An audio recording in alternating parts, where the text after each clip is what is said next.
श्रीमदाञ्जनेय भुजंग प्रयात स्तोत्रम्। प्रसन्नांगरागं प्रभाकाञ्चनांगं जगद्भीतिशौर्यं तुषाराद्रिधैर्यं तृणीभूतयेतिं रणोद्यद्विभूतिं भजे वायुपुत्रं पवित्राप्तमित्रं भजे पावनं भावनानित्यवासं भजे बालभानुप्रभाचारुभासं भजे चन्द्रिकाकुन्दमन्दारहासं भजे सन्ततं रामभूपालदासं भजे लक्ष्मणप्राणरक्षातिदक्षं भजे तोषितानेकगीर्वाणपक्षं भजे घोरसङ्ग्रामसीमाहताक्षं भजे रामनामातिसम्प्राप्तरक्षं कृताभीलनादं क्षितिक्षिप्तघनक्रान्तभृङ्गं कटिस्थोरुजङ्घं वियद्व्याप्तकेशं भुजास्येसितास्मं जयश्रीसमेतं भजे रामदूतं चलद्वालघातं भ्रमचक्रवालं कठोराट्टासं प्रभिन्नाब्जकाण्डं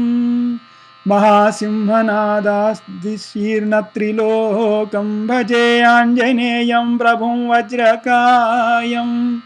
रणे भीषणे मेघनादे सनादे सरोषे समारोपिते मित्रमुख्ये खगानां गणानां सुराणां च मार्गे नटन्तं वहन्तं हनुमन्तमीडे कनद्रत्नजम्भारिदम्भोलिधारं कनद्दन्तनिर्धूतकालोग्रदन्तं पदाघातभीताब्धिभूताधिवासं रक्षणोक्षिनिदक्षं भजे पिङ्गलाक्षं महाग्राहपीडं महोत्सातपीडं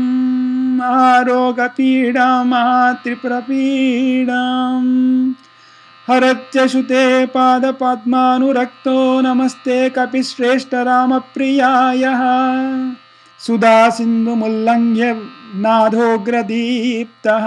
सुधा चौषधिस्ता प्रगुप्तप्रभावः क्षणद्रोणशैलस्य सारेण सेतुं विना भूः स्वयं सुरेन्द्रकपीन्द्रः निरातङ्कमाविश्य लङ्कां विशङ्को भवानेन सीतातिशोकापहारी समुद्रान्तरङ्गाधिरौद्रं विनिद्रं विलङ्घ्योरुजङ्घासुतामर्त्यसङ्गः रमानाद राम क्षमानाद रामः अशोकेन शोकं विहाय प्रहर्षं वनान्तर्घनं जीवनं दावनानं विपाट्य प्रहर्षत् हनुमान् त्वमेव जराभारतो भूरिपीडां शरीरे निराधारणारूढगाढप्रतापे भवत्पदभक्तिं भवद्भक्तिरक्तिं कुरु श्री हनुमत्प्रभो मे दयालो महायोगिनो ब्रह्मरुद्रादयो वा न जानन्ति तत्त्वं निजं राघवस्य कथं ज्ञायते मदृशे नित्यमेव प्रसीद प्रभो वानरेन्द्रो नमस्ते नमस्ते महासत्त्ववाहाय तुभ्यं नमस्ते महावज्रदेहाय तुभ्यं नमस्ते परिभूतसूर्याय तुभ्यं नमस्ते कृतामर्त्यकार्याय तुभ्यं नमस्ते सदा ब्रह्मचर्याय तुभ्यं नमस्ते सदा वायुपुत्राय तुभ्यं नमस्ते सदा पिङ्गलाक्षाय तुभ्यं नमस्ते सदा रामभक्त्याय तुभ्यं हनुमद्भुजङ्गप्रयातं प्रभाते प्रदोषोऽपि वाचार्धरात्रेऽपि मर्त्यः पठन्नस्यतोऽपि प्रमुक्ताघचाला सदा सर्वदा रामभक्तिं प्रयाति इति श्रीमद् आदिशंकराचार्य विरचितं श्रीमदाञ्जनेय भुजङ्गप्रयातं सम्पूर्णम्।